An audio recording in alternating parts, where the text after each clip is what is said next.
నమస్కారం అండి. Welcome to my channel.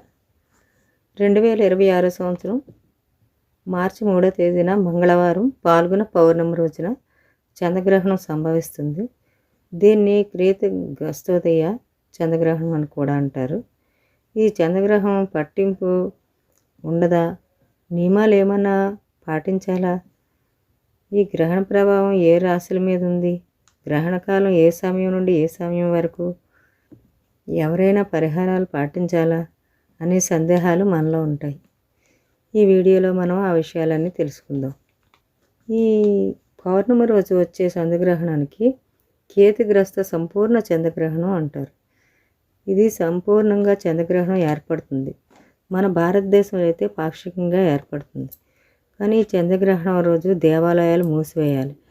తులసికోట పైన ఏదైనా ఒక పలచని క్లాత్ కప్పివేయాలి. గ్రహణానికి ముందే సూతకాలం ప్రారంభమవుతుంది. గ్రహం పట్టిన చంద్రుడు సూర్యోదయంతో ఉదయిస్తాడు కాబట్టి మనం ఆ రోజు 11 గంటల లోపు ఆహారం తినాలి.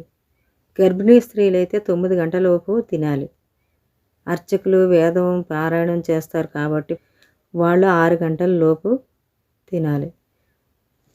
మిగిలిన ఆహార పదార్థాలు మనం తినగా మిగిలిన ఆహార పదార్థాలు గ్రహణం ప్రారంభమైన తర్వాత తినరాదు. గ్రహణం పూర్తయిన తర్వాత ఆహార పదార్థాలన్నీ పారవేయాలి. చంద్రుడు తల్లి వంటివాడు, మనఃకారకుడు కాబట్టి మనసు మీద ఎక్కువ ప్రభావం చూపుతుంది. సూర్యుడు తండ్రి వంటివాడు. చంద్రుడు తెల్లగా ఉంటాడు కాబట్టి చంద్రుడు ఔషధకారి, మనకు ఆరోగ్యాన్ని ప్రసాదిస్తాడు. ఈ సంపూర్ణ చంద్రగ్రహణం ముఖ్యంగా కొన్ని రాశుల వారికి వర్తిస్తుంది. కొన్ని రాశుల వారికి చాలా అద్భుతంగా ఉంటుంది. ముఖ్యంగా సింహరాశి వారికి గ్రహణ శాంతి చేసుకోవాలి. గ్రహణం తర్వాత రోజు శివాలయంకి వెళ్ళి శివునికి అభిషేకం చేసి బ్రాహ్మణులకు దానం ఇవ్వాలి. వృషభ రాశి వారు, కుంభరాశి వారు, మకర రాశి వారు, మేషరాశి, ధనుసు రాశి, కన్యారాశి వీరందరూ బ్రాహ్మణులకు దానం ఇచ్చి శాంతి చేసుకోవాలి. కేతువుకి ఉలవలు, చంద్రుడికి బియ్యం, వెండి ప్రతిమ, చక్కెర, నాగపడగ, వెండిది, నెయ్యి బ్రాహ్మణులకు దానం ఇచ్చి గ్రహశాంతి చేసుకోండి. దానం ఇస్తే చాలా మంచిది. ఇవి దానాలు ఇవ్వటం వల్ల దోషాలు, మన చంద్రగ్రహణం వల్ల ఏమైనా దోషాలు అవి పోతాయి. దైవ ప్రార్థన, చంద్రగ్రహణం సమయంలో దైవ ప్రార్థన, జపం, తప, దానాలు కూడా చేసినా మంచి ఫలితాలు, రెట్టింపు ఫలితాలు వస్తాయి. ముఖ్యంగా పూర్వభద్ర 2వ పాద నక్షత్రంలో జరుగుతుంది. సింహరాశి వారికి 40 రోజుల పాటు జాగ్రత్తగా ఉండాలి. ఏమైనా ఉద్యోగ అవకాశాలు కానీ ఏదైనా మంచి ఏమైనా అవకాశాలు వస్తూ ఉంటాయి, పోతూ ఉంటాయి. కొంచెం జాగ్రత్తగా చూసుకుంటూ ఉండాలి. వృషభ రాశి వారు ఓర్పుతో ఉండాలి. అప్పులు ఎవరి దగ్గర తీసుకోరాదు, తీసుకుంటే అవి తీర్చలేము. మకర రాశి వారికి కోపం ఎక్కువగా వస్తుంది, కొంచెం శాంతంగా ఉంటే సరిపోతుంది. ఇంక మేష, ధనుస్సు, కుంభరాశి వారు, కన్య వీళ్ళందరూ కొంచెం జాగ్రత్తగా ఉంటే సరిపోతుంది. కన్యారాశి వారు 3 తర్వాత గురుడు వస్తున్నాడు ఈ రాశిలో కాబట్టి వాళ్ళకి మంచి జరుగుతుంది. కాబట్టి వాళ్ళ దగ్గర డబ్బు జాగ్రత్తగా ఉండాలి. డబ్బులు ఎవరికి అప్పు ఇవ్వరాదు, మళ్ళీ తిరిగి రావు. అందువల్ల కొంచెం జాగ్రత్తగా ఉంటే సరిపోతుంది. ఈ చంద్రగ్రహం ఆస్ట్రేలియా, చైనా, కెనడా, అమెరికా, సింగపూర్లో కూడా ప్రభావం చూపుతుంది. వాళ్ళు కూడా జాగ్రత్తగా ఉంటే, అక్కడ ఉన్న తెలుగువారు జాగ్రత్తగా ఉంటే సరిపోతుంది.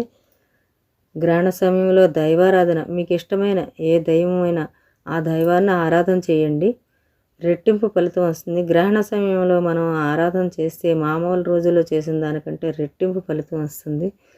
శివునికి కానీ, విష్ణు సహస్రనామం కానీ, లలిత సహస్రనామం కానీ, దుర్గాదేవిది కానీ, దుర్గాష్టమం కానీ, మన హనుమాన్ చాలీసా కానీ, సూర్యుని కానీ ఆరాధన చేసుకోవాలి. చేసుకుంటే మనకు కొంచెం చంద్రగ్రహణం నుండి వచ్చే ఏమైనా దోషాలు ఉంటే కొంచెం దోష నివారణ అవుతుంది. గర్భిణీ స్త్రీలు ఇంట్లోంచి బయటికి రాకూడదు. కిటికీలోంచి కూడా చూడటం కానీ, ఆ లోపలికి గ్రహణ కిరణాలు పడేటట్లుగా చేయటం కానీ అలాంటివి ఏం చేయకూడదు. కిటికీలు తలుపులు అన్నీ మూసుకోవాలి, డోర్లు అన్నీ మూసుకోవాలి. ఈ గ్రహణ సమయంలో ఒక రకమైన రేడియేషను భూమి మీదకి విడుదల అవుతుంది. భూమి మీదకి వచ్చిన ఆ రేడియేషను గర్భిణీ స్త్రీలో ఉన్న బిడ్డపై ప్రభావం చూపుతుంది. కావున గర్భిణీ స్త్రీలు బయటకు రాకుండా ఉంటే చాలా మంచిది. అంటే ఒకే పొజిషన్లో ఉండకుండా ఇంట్లో అటు ఇటు తిరగచ్చు, కానీ బయటకు రాకూడదు. అలా బయటకు వచ్చి చేస్తే ఆ గ్రహణం యొక్క ఆ రేడియేషన్ పడి అంగవైకల్యంతో పిల్లలు పుట్టేటప్పుడు అంగవైకల్యంతో పుడతారు. వాళ్ళు పదునైన చాకుతో కూరగాయలు కోయటం కానీ, కట్ చేయడం కానీ, బోర్ కొడుతుందని చెప్పి సూదితో ఏమైనా కుట్టడం కానీ, గోర్లు కట్ చేసుకోవడం కానీ ఇలాంటి పనులు ఏమీ చేయరాదు. గొడవలు పడరాదు. గ్రహణం అయిన తర్వాత గోవుకి ఏమైనా తినిపిస్తే చాలా మంచిది. పౌర్ణమి రోజు ఈ గ్రహణం సంభవిస్తుంది. ఆ రోజు హోలీ పండుగ కూడా ఉంది. హోలీ జరుపుకుంటారు, కానీ ఆ రోజు జరుపుకోకపోవడం చాలా మంచిది. పౌర్ణమి రోజు లక్ష్మీదేవి పుట్టినరోజు కాబట్టి తెల్లవారే లేచి వాకిలి కడిగి ముగ్గు పెట్టి గడపకు పసుపు రాసి బొట్లు పెట్టి నైవేద్యం పెట్టి అమ్మవారిని పూజించి నైవేద్యం పెట్టి ఎర్రటి పూలతో లక్ష్మీదేవిని పూజించాలి. ఈ పూజా కార్యక్రమం అంతా 10 గంటలకు ముందే పూర్తి అవ్వాలి. తర్వాత కటన్ వేసేయాలి. మనకి లక్ష్మీ అనుగ్రహం కలుగుతుంది. ఇల్లు శుభ్రం చేసేటప్పుడు వాటర్లో కళ్ళుప్పు పసుపు వేసి శుభ్రం చేయాలి. చాలా మంచిది. ఏమైనా దోషాలు ఏమైనా ఉంటే పోతాయి. గ్రహణం పూర్తయ్యాక మళ్ళీ ఇల్లు కడిగి స్నానం చేసి దీపం వెలిగించి మంత్రాలు ఏమైనా చదువుకొని పూజ చేసుకోవాలి. చంద్రునికి తెల్లని వస్త్రాలు కానీ, అంటే తెల్లగా ఉంటాడు కాబట్టి తెల్ల వస్తువులు ఏదైనా తెల్లని వస్త్రాలు కానీ, బియ్యం కానీ, చక్కెర కానీ దానం చేయవచ్చు. అదృష్టం కలిసి వస్తుంది. గ్రహణం పూర్తయ్యాక మళ్ళీ ఇల్లు స్నానం చేసి ఇల్లు కడిగి దేవుని గది శుభ్రం చేసి దీపం వెలిగించి ఏమైనా మంత్రాలు చదువుకొని పూజ చేయాలి. నెగిటివ్ ఎనర్జీ ఏమైనా ఉంటే పోతుంది. గ్రహణం కాలం పూర్తిగా 3:30 గంటలు ఉంటుంది. ఈ గ్రహణం 3:20 నిమిషాల నుండి 6:48 నిమిషాల వరకు ఉంటుంది. పౌర్ణమి రోజున హోలీ కాబట్టి హోలీ జరుపుకోకపోవడం మంచిది. మనం ఆరోగ్యానికి, ఆహార పదార్థానికి, ఆరోగ్యానికి అధినేత చంద్రుడు కాబట్టి మనం హోలీ జరుపుకోకపోవడం మంచిది. గ్రహణ కాలం పూర్తయిన తర్వాత రాత్రి 7 గంటల తర్వాత మనం వండుకొని తినాలి. మనం తేలిగ్గా జీర్ణమయ్యే ఆహార పదార్థాలు వండుకొని తినాలి. ఈ గ్రహణ కాలంలో ముసలి వాళ్ళు పిల్లలు ఒకవేళ ఉండలేకపోతే వాళ్ళు పళ్ళు తిని ఉండవచ్చు. మనం పప్పు ఆకుకూర కానీ, పెరుగుతో కానీ, పప్పు టమాటా కానీ వండుకొని తినాలి. ఈ చంద్రగ్రహణం తర్వాత ఏమైనా ప్రపంచ విపత్తులు అలాంటివి ఏమైనా వచ్చే అవకాశాలు ఉన్నాయి. కొంతమందికి మూఢనమ్మకాలని చెప్పి పిండి వంటలు అవి వండటం కానీ అలాంటివి చేస్తూ ఉంటారు. అవి చేయకూడదు. గ్రహణకాలం పూర్తయిన తర్వాత మనం స్నానం చేసి నలుపు వస్త్రాలు ధరించకూడదు. బూడిద గుమ్మడికాయ, సొరకాయ, పుట్టగొడుగులు ఇలాంటివి తినకూడదు.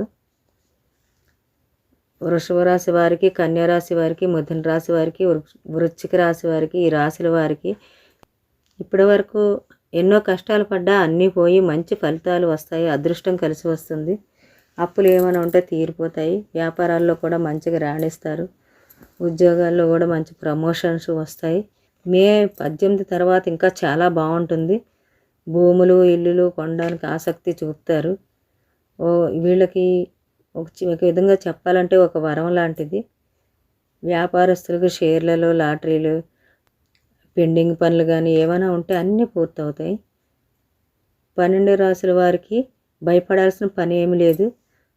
అందరూ గ్రహణకాలం పూర్తయిన తర్వాత రోజు శివాలయంకి వెళ్ళి అభిషేకం చేస్తే సరిపోతుంది. గ్రహణం రోజు దేవాలయాలు తెరవరు కాబట్టి మనం అక్కడ రావి చెట్టు కానీ ఎక్కడైనా తిరిగి ప్రదక్షిణ చేసుకొని వేప చెట్టు కానీ ఉంటే ప్రదక్షిణ చేసుకొని వస్తే సరిపోతుంది. మిథున రాశి వారికి, వృషభ రాశి వారికి తప్ప మిగతా అన్ని రాశుల వారికి ఏళ్ళనాటి శని ఉందండి.